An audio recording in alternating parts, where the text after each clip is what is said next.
રાષ્ટ્રીય રાજ્યમાર્ગની બાજુમાં ચોટીલા નામનું ગામ આવેલ છે. તેની આજુબાજુ અનેક નાની મોટી ટેકરીઓ છે. તેમાંની એક ઊંચી ટેકરી પર માં ચામુંડાનું એક સુંદર ભવ્ય વિશાળ અને જોતા જ મનને હરી લે તેવું મંદિર છે. ટેકરી પર ચડવા માટે સરળ મજાના પગથિયા છે. 600 જેટલા પગથિયા પર થોડાક થાક સાથે ચડ્યા પછી ચામુંડા માતાજીના સ્થાનકના દર્શન કરીને દૂર દૂર દેશભરથી આવતા હજારો ભાવિકો પોતાની માને છે જાતને કૃતાંત માને છે. ચામુંડા માતાનું આ સ્થાન વર્ષો પુરાણું છે. તેઓ ક્યારેય થક તેનો કોઈ નિશ્ચિત સમયગાળો નથી, પરંતુ એમ કહેવાય છે કે જે અરસામાં પાંડવો હતા તે અરસામાં માં ચામુંડા માતા અહીં પ્રગટ થયા હોવાથી લોકમાન્યતા છે. આ તો એકમાત્ર દંતકથા છે. સત્ય શું છે એ કોઈ પણ જાણતું નથી, પરંતુ માના અપરંપાર મહિમાથી હજારો લોકો દર્શને આવે છે. કેટલાક ભક્તો પૂનમ કે બેસતા મહિના તે એવી કોઈ ચોક્કસ તિથિને નિયમિત દર્શને આવતા હોય છે. અહીં રોકાવા માટે ગેસ્ટ હાઉસ, ધર્મશાળાની સગવડ છે. વહેલી સવારે 5 વાગે અને સાંજે આરતી થયા પછી રાત્રે માતાજીના સ્થાનક પર કોઈ રાત્રિવાસો કરી શકતું નથી. પૂજારી સહિત બધા નીચે આવી જાય છે. ઋતુ પ્રમાણે સૂર્યોદય સૂર્યાસ્તના ફેરફારના સમય પ્રમાણે સવાર સાંજની આરતીનો સમય રહે છે. માન્યતા માટે ચૂંદડી, પ્રસાદી અને પૂજાનો સામાન તળેટીમાં આવેલી દુકાનોમાંથી મળી રહે છે. ડુંગર ઉપર પ્રસાદી મળતી નથી. ધોરીમાર્ગ પર જમવા માટે સારા અને સસ્તા રસ્તામાં ભોજનાલય ઉપલબ્ધ છે. અમદાવાદથી રાજકોટ તરફ જતા તમામ વાહનો ચોટીલાથી પસાર થાય છે. ખાનગી વાહનો પણ મળી રહે છે. અહીંયાથી રાજકોટ 50 કિલોમીટર દૂર છે. ચોટીલાનું આ પવિત્ર સ્થળ 52 શક્તિપીઠનું એક શક્તિપીઠ છે.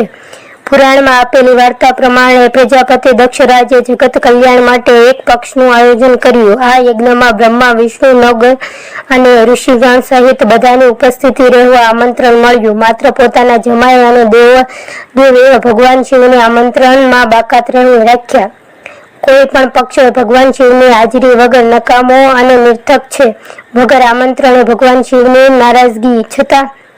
નામરજી છતાં પાર્વતીજી પતિ દક્ષરાજના યજ્ઞમાં ભાગ લેવા ગયા. પિયરમાં પાર્વતીજીનો કોઈ પણ ભાવ પૂછ્યો નહીં.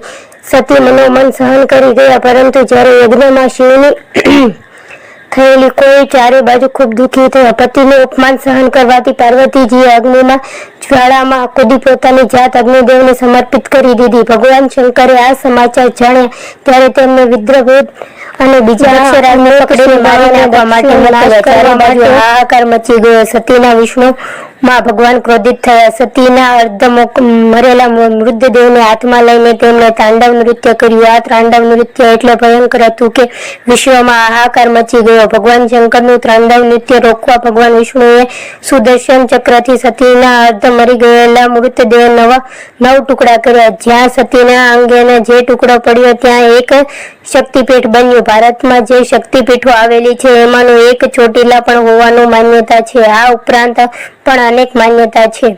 મંદિરનો ઇતિહાસ પણ રોચક છે. માં ચામુંડા માટે એક ખૂબ જ પ્રસિદ્ધ છે. લોકોનું માનવું છે કે હજારો વર્ષ પહેલા અહીં એક ચંડ અને મુંડ નામના 2 રાક્ષસો રહેતા હતા. આ રાક્ષસો અહીં રહેતા લોકોને ખૂબ જ હેરાન પરેશાન કરતા. તેથી તેમનાથી બચવા માટે અહીં રહેતા ઋષિમુનિઓ આદ્ય શક્તિની આરાધના કરી. ઋષિમુનિઓ દ્વારા કરવામાં આવેલા આરાધનાથી પ્રસન્ન થઈને આદ્ય શક્તિએ તેમને દર્શન આપ્યા અને વરદાન માંગવા કહ્યું. ત્યારે ઋષિમુનિઓએ તેમને ચંડ અને મુંડ નામના રાક્ષસો અંગે કહ્યું અને તેનાથી બચવાનું વરદાન માંગ્યું. તેમની વાત સાંભળી માતા અહીં મહાશક્તિ રૂપે અવતર્યા અને બંને રાક્ષસોનો વિનાશ કર્યો. માતાએ જે સ્થળ ચંડ અને મુંડ નામના રાક્ષસોનો વધ કર્યો હતો ત્યાં જ તેમની સ્થાપના કરવામાં આવી. માતાની દિવ્યમુખી છબી. જ્યારે ઋષિમુનિઓ દ્વારા આદ્યશક્તિની આરાધના કરવામાં આવી ત્યારે આદ્યશક્તિએ બંને રાક્ષસોનો વધ કરવા માટે 2 સ્વરૂપ ધારણ કર્યા હતા. માતા એ 2 રૂપ ધારણ કર્યા હોવાથી તેમની છબી દિવ્યમુખી છે.